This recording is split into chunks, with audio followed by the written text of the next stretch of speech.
a reason, so to speak, a physical reason to not move forward. It might manifest in many different ways.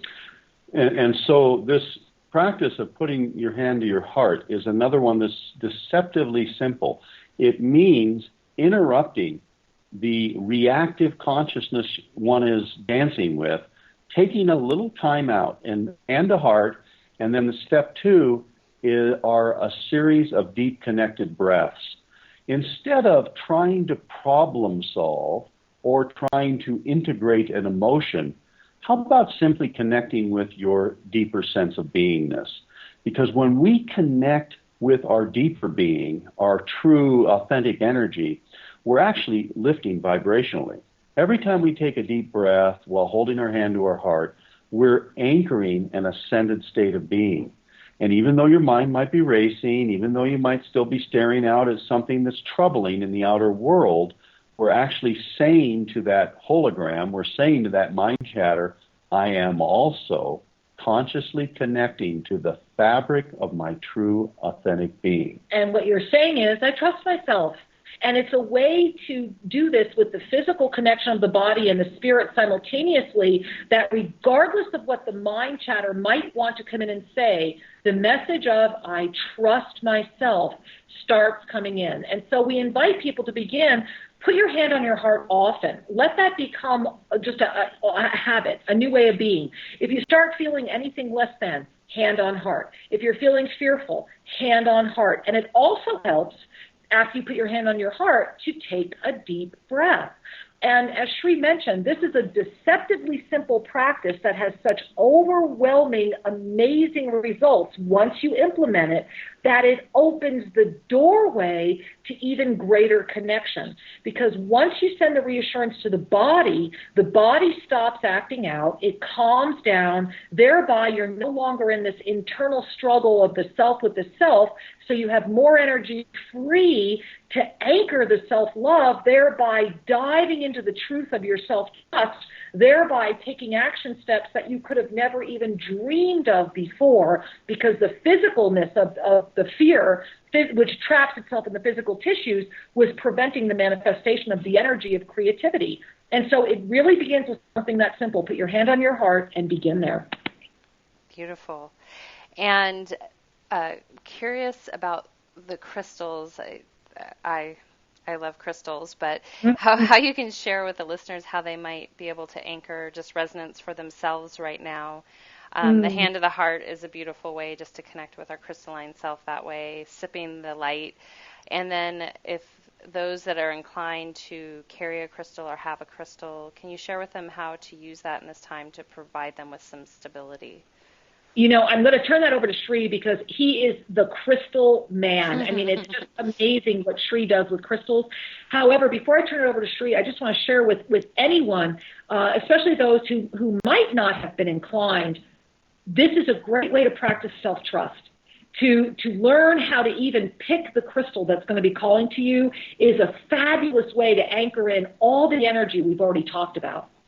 So there's a couple little tricks I want to pass on while we're chatting today.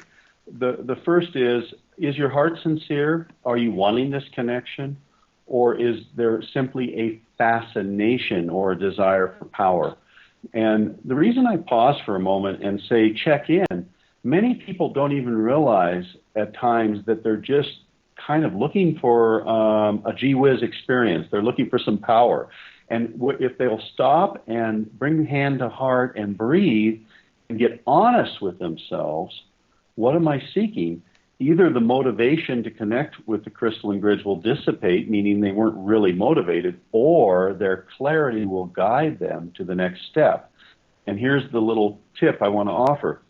Every crystal on the planet is carrying a harmonic resonance with all other crystals, yet many, in fact, it really depends where they are, but many are dormant. Many are asleep, you might say, to this higher purpose. And there are indeed crystalline grids that are literally holding our firmament in place, that are holding together this reality. Without getting into that architecture, here's the tip. When holding a crystal, there's two things that I invite you to do. One is to breathe in and out of your heart, and pump love through your hands into the crystal to fully awaken it.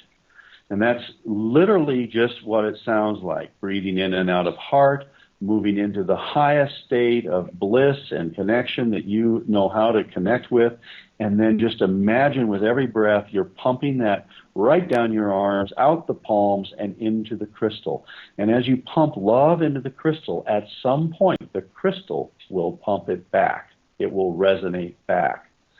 That wakes the crystal up. That is how you can clear a crystal from all of the debris and all of whatever energies have been around. You don't need to bury it in the earth. You don't need to run it under cold water. All those things do have some effect. However, pumping love is the ultimate healer and clearer for crystals. And then the next step, once you've done that, is to tone. Crystals connect through a vibratory energy that in the human voice could be found at F, G, and A. And as you tone, ba, ba, ba, and begin to sing your heart's song whilst holding the crystal, worlds will open. And they may open consciously or unconsciously. However, that's your adventure, you know. You get to watch. Right.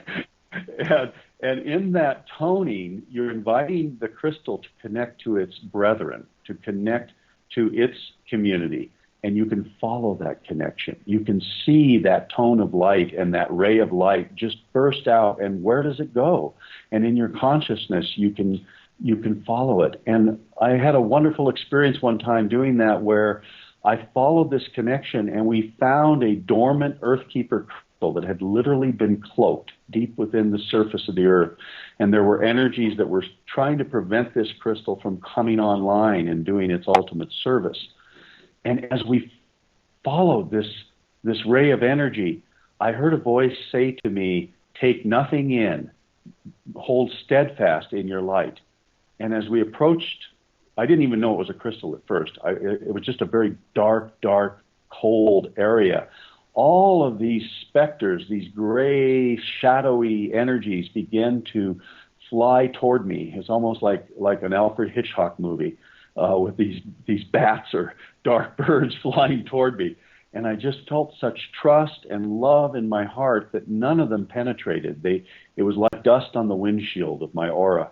And when I reached the crystal, I placed my hands on it, and all of this light that was supporting me and this toning I had done, I felt this giant crystal awaken and beam and brighten, and all of these dark, shadowy energies just began to dissipate and lift and go elsewhere.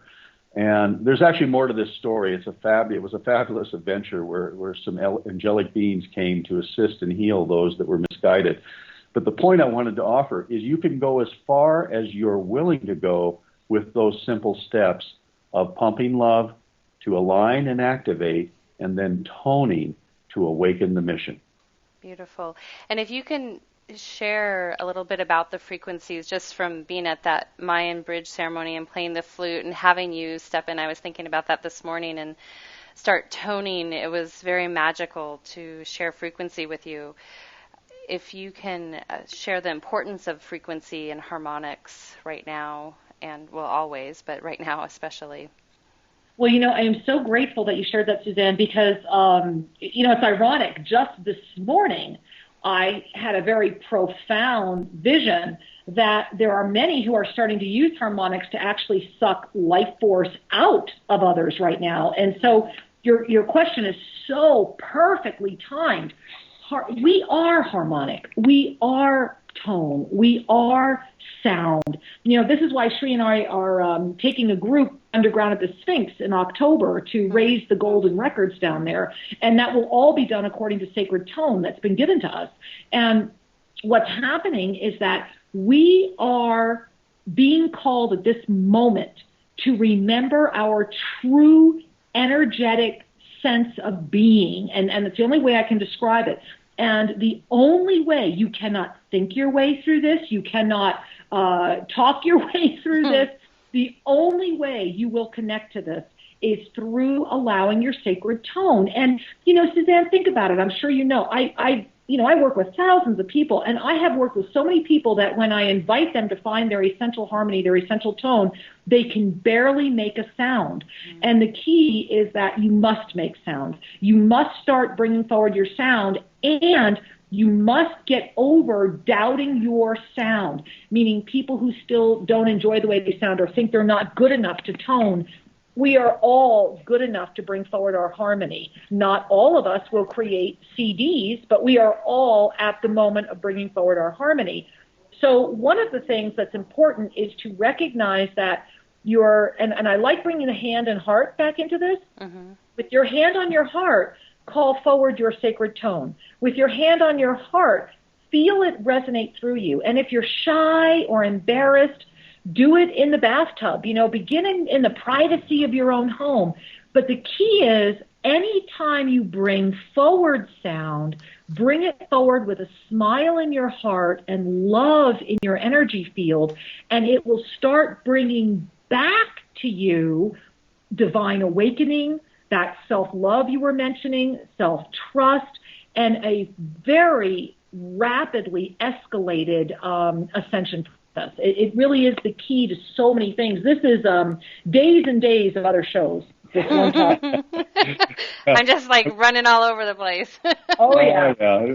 Before we go, I just want to underscore something. Tone is the way the human body connects with the frequencies of our birth and of our ability to create. And so it isn't about the quality of one's voice, as Kira was saying. It's about the quality of one's heart. Exactly. And let the tone, whatever it is, it could come out as a wah. And as you dance with the tone, it will educate you. It will lead you. Let the toning be your pyramid of awakening. And I think that everybody on this planet, if they'll take a few minutes each day and practice connecting vibrationally, will discover that the keys to ascension, the keys to unity are already in the lock and are birthing through our day-to-day lives.